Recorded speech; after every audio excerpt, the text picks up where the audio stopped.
డబ్బు, అనారోగ్యం, ఉద్యోగం, వ్యాపారం, అప్పులతో బాధపడుతున్నారా? మీకోసమే లాంచ్ యువర్ ఫ్యూచర్ ప్రోగ్రామ్. నమస్తే, మీరు చూస్తున్న సుమన్ టీవీ. నేను మీ కీర్తి. ఈ రోజు నాతో పాటు ఉన్నారు ప్రముఖ ఆధ్యాత్మికవేత్త డాక్టర్ అనంత లక్ష్మి అమ్మ గారు. నమస్తే అమ్మా. నమస్తే తల్లి.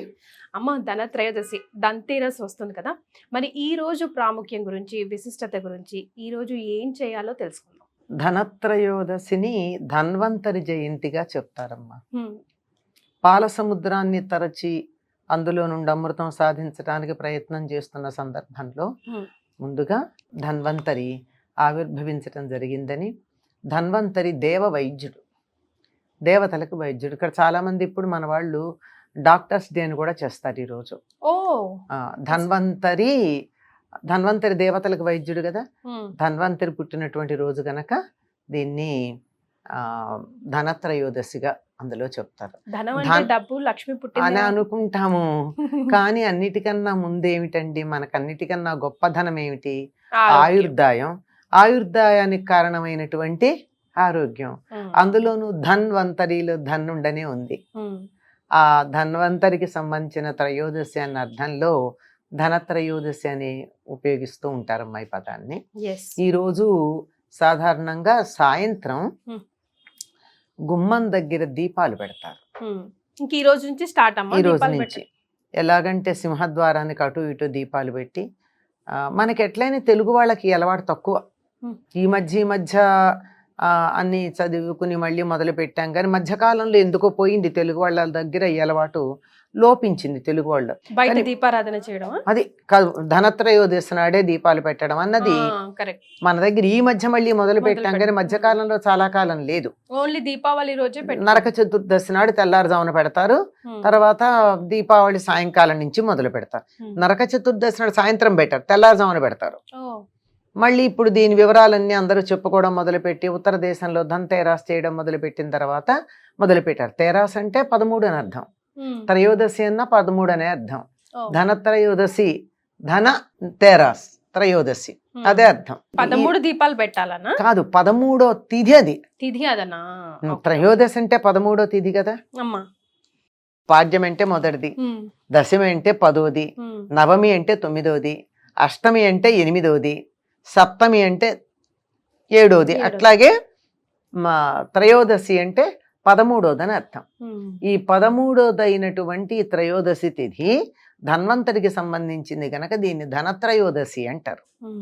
సో విశేషంగా ఈరోజు ఏం చేయాలి? ఏం చేస్తారంటే చెప్తాను కదా, సాయంకాలం సింహద్వారానికి అటు ఇటు 2 దీపాలు పెట్టి, ఒక గవ్వ పెట్టి, గవ్వ ఎందుకు పెడతారో తెలియదు, అంటే గవ్వలు ధనానికి సంకేతం అని ఒక విశ్వాసం ఉంది, లక్ష్మీదేవికి ఇష్టం అని చెప్పి ఒక సంకేతం ఉంది కనుక. ఎందుకంటే గవ్వలు ఇవన్నీ కూడా లక్ష్మీదేవితో పాటు సముద్రంలోంచి పుట్టినవి.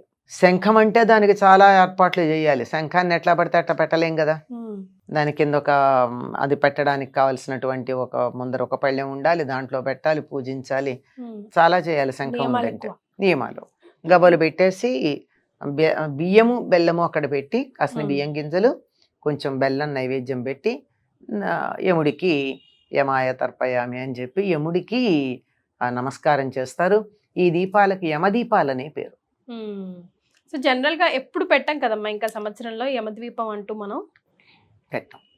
ఈరోజు నరక చతుర్దశి తెల్లవారుజామున, నరక చతుర్దశి తెల్లవారుజామున కూడా యమాయ తర్పయామి అంటూ యముడికి తర్పణాలు ఇస్తారు.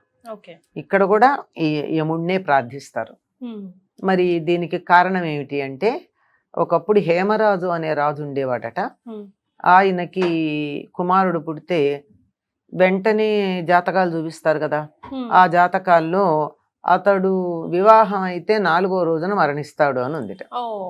అందుకని ఎక్కడ అతడు పెళ్లి చేసుకోకుండా ఉండాలి, ఆడపిల్లల్ని చూడకుండా అని చెప్పి యమునా నది తీరాన ఒక గుహలో దాచి ఉంచాడు కొడుకుని. బ్రహ్మచారిగా ఉంటే మరణం రాదుగా, అందుకని.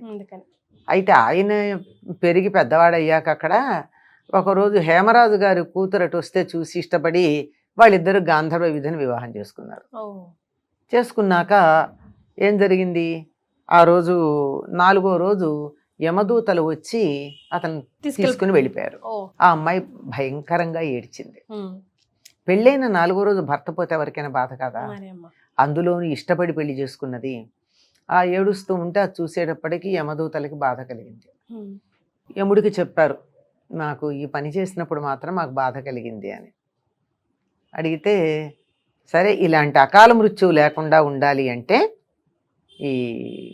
ఈరోజు యమ దీపాలు గనక పెట్టితే అకాల మృత్యువు పోతుంది. ఉమ్. అసలు మృత్యువు లేకుండా అయితే ఉండదు కదా. ఎస్. మృత్యువు అన్నది సహజం. ఉమ్. నిజంగా ఒక వరం గట్టిగా చెప్పాలంటే మరణాన్ని మించిన వరం లేదు మనిషికి. సగంలో చనిపోతే ఎట్టమ్మా? అమ్మా, కనీసం ఒక 60 ఏళ్ళలో 70 ఆ, అదే చెప్పేది. అసలు కాలానికి అనుగుణంగా వయసు వచ్చాక చనిపోవడం మంచిదే. అకాల మృత్యువు గురించి మాట్లాడుతుంది. అకాల మృత్యువు ఉండదు, అపమృత్యు బాధ ఉండదు. ఎస్.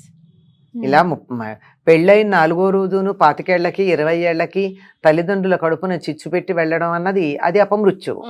అటువంటి అపమృత్యువు లేకుండా వారికి ఆయుర్దాయం ఎంతుందో అంతకాలం ఉండేటట్టుగా చేయడం అనేటటువంటిదే ఇక్కడ ప్రధానం.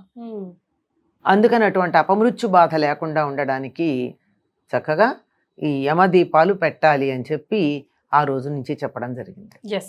అంటే దక్షిణ ముఖంగా దీపాలు పెట్టాలంటారు, అది ఇదే రోజేనమ్మా? అది ఇక ఈ రోజు పెడతారు, చతుర్దశి నాడు పెడతారు, దీపావళి నాడు దిబ్బు దీపావళి నప్పుడు కూడా దక్షిణముఖంగా దీపాలు పెడతారు. ఓకే. ఇదంతా కూడా యముడికి సంబంధించిందే దక్షిణ దిక్కంటే. ఈ 5 రోజుల్లో చూసుకుంటే కంపల్సరీ యముడికి సంబంధించిన ఆరాధన ఎక్కువ కనిపిస్తుంది. దీపాలు కనపడుతూ ఉంటుందమ్మా. నరక చతుర్దశి కూడా ఆయనకి సంబంధించింది అమ్మా. అది చెప్పుకుందాం. అసలు నరక చతుర్దశి నాడు కూడా యముడికే తెల్లవారుదామని అభ్యంగన స్నానం చేసి యముడికే తర్పణాలు ఇస్తారు. అమ్మ, మరి ఇప్పుడు ధనత్రయోదశి నాడు ఖచ్చితంగా ఇంతో అంతో బంగారము వెండో స్తోమతకి తగ్గట్టు తెచ్చుకోవాలి, కనకవర్షం కురిసిపోతుంది అప్పుడు సంవత్సరం అంతా అంటూ ఉంటారు, నిజమేనా? అమ్మా, ఈ మాట మనకి అప్పుడు కూడా చెప్తారు వైశాఖ మాసంలో. ఎస్, అక్షయ తృతీయ రోజు కదా. అలాగే అంటారు. అలాగే ఇదంతా ధనం అంటే తెచ్చుకోవాల్సిన ధనం ఏమిటి ఇక్కడ? ఆయుష్ అనే ధనమే తప్ప ధనత్రయోదశి నాడు బంగారం కొని తెచ్చుకోవాలని లేదు. కాకపోతే ఒక విషయం ఉంది ఇక్కడ. ఏంటమ్మా? ఏమిటంటే ఉత్తర దేశంలో వాళ్ళందరూ దీపావళిని వాళ్ళ మొదటి ఉగాదిగా పరిగణిస్తారు. సంవత్సరాదిగా పరిగణించి ఏం చేస్తారు, ఆ రోజుతో నరక చతుర్దశితో పాత సంవత్సరం తాలూకు లెక్కలన్నీ పూర్తి చేస్తారు. కొత్త అకౌంట్ పుస్తకాలు పెడతారు కదా దీపావళి నాడు. అంటే లాభ నష్టాల బేరీజులన్నీ వేసుకుంటారు. ఎవరికైనా అప్పులు ఇవ్వాలంటే తీర్చేస్తారు, ఎవరి నుంచి అన్న అప్పులు రావాలంటే తెచ్చుకుంటారు, బాకీలు ఉంచుకోరు, బాకీలు ఉండనీరు. మొత్తం అంతా లెక్కలన్నీ సర్దేస్తారు. సర్దేశాక లాభ నష్టాలు బేరీజ్ వేసుకుంటారు.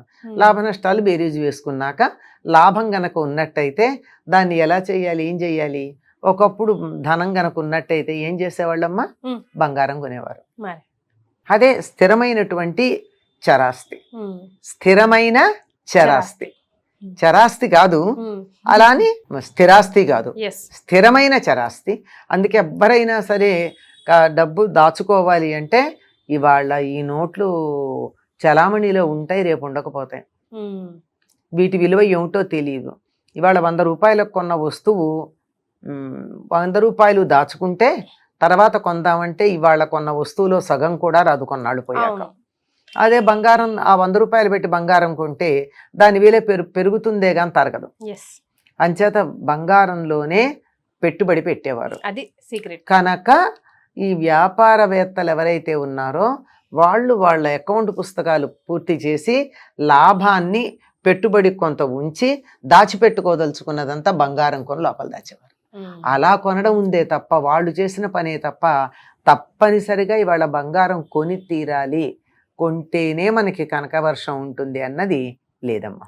కాకపోతే ఒక అసెట్ రూపంలో దాచుకోవడానికి సంవత్సరం, అది కూడా వ్యాపారస్తులు ఎవరైతే దీపావళికి కొత్త అకౌంట్ పుస్తకాలు పెట్టుకుంటారో వాళ్ళు మాత్రమే. మనలాంటి వాళ్ళని నెల చూసుకుంటాం కదమ్మా, నెలాఖరులో కదా అడ్జస్ట్ చేసుకుంటాం, ప్రతి నెలాఖరు చేసుకుంటాం. అంచేత మనది కాదది. కాకపోతే ఏదో రకంగా బంగారం కొనడానికి ఇదొక కారణం. అనేక సందర్భాలు ఉన్నాయి మనకి. వరలక్ష్మి వ్రతానికి కొనాలంటారు, అక్షయ తృతీయకి కొనాలంటారు. ఇలా ఎక్కడ పడితే అక్కడ ఆస్తులు జాగ్రత్త పెట్టుకోవడం, సొమ్ము దుర్వినియోగం చెయ్యకుండా జాగ్రత్త పెట్టుకోవడానికి మార్గంగా చెప్పడమే తప్ప ఇందులో ప్రత్యేకంగా ఇవాళ బంగారం కొనాలి అనేటటువంటిది లేదమ్మా. Right, thank you so much అమ్మా. నమస్తే. నమస్తే.